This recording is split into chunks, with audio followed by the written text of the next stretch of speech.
Sid Sinha, founder and CEO of Avant Health. We're an AI native benefits administrator, so we help employers design and administer customized health plans.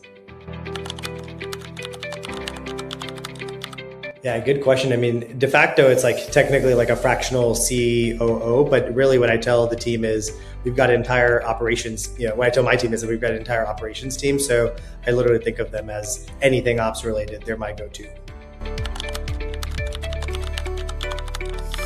There were many elements that I was singularly responsible for and a single point of failure for. And these are, elements that are pretty critical for a company in terms of both accounts payable, receivable, looking at hiring, looking at kind of any administrative function, compliance. And we are in an environment where compliance and legislation, actually, there's a lot of nuances with that. And so being singularly responsible for that while being the sole product manager and responsible for selling, fundraising, right? There's a lot to this. And some things I just need to be responsible for, but others, if I can have somebody trustworthy to take that on, that's what I'm looking for.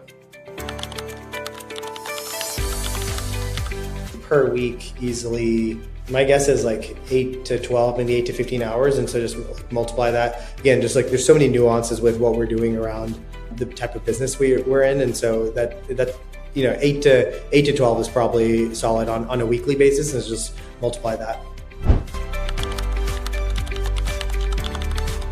Literally, I've been reinvesting it in areas where we just were falling behind. So marketing, I've been spending more time on lead generation because again, distribution is so critical to our business.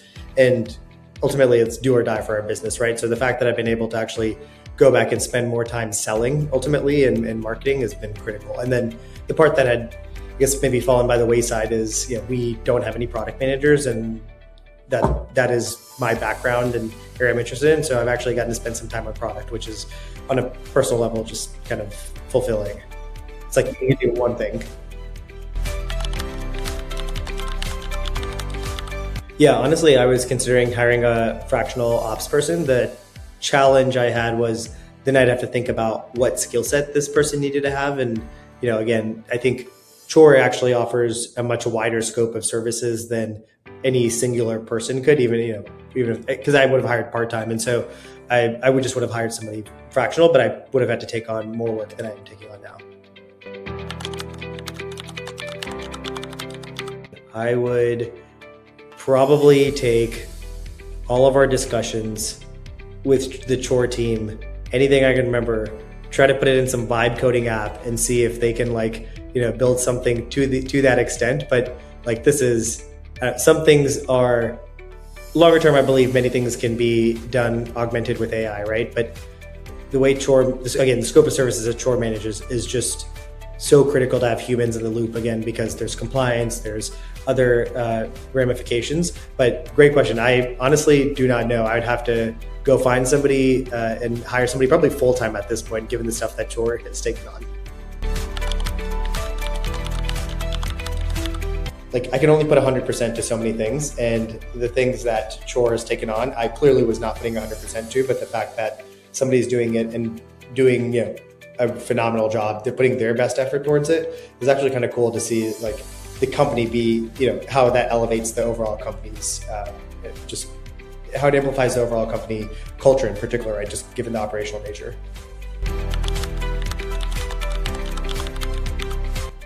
I mean, I say operations has rarely made a venture company win or lose. I think it's really, can you sell and can you build, right?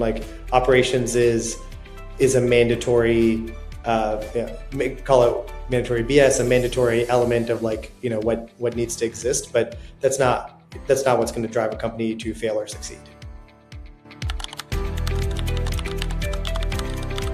Yeah, a couple of different ways to think about it. One, I think you've got to be at a point where, to be clear, I think it's for a period of time, founders, co-founders, somebody should be running operations. One, to understand what's happening, and two, just from a cost perspective, any operational support doesn't make sense, right? Because you're trying to be as cost conscious as possible when you're building initially. So what I would say is one, where you've started to see some element of product market fit, or where you need to focus your time to actually drive that. And operations is actually taking you away from the way I think about it is am I losing out on the two things that matter most? So like building and selling, because I'm focused on operations, right? And for every company, that's a little bit different, but I think generally that's the way I think about it. And then, does your runway allow for you to have any sort of, to afford any sort of operational support? So I don't know if it's a great answer, but that's kind of the way I think about it.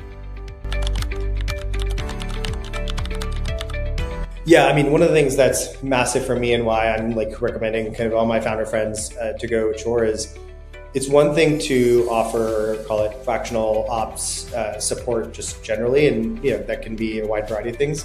But what's been pretty impressive to me, and again, number one reason I would recommend Chore is they literally meet you in your workflow and in your thought process, right? So they're working on things literally helping me on one end from compliance to another, like literally compliance related to our business and our industry, all the way to building an employee handbook, right? So like it's pretty wide spectrum.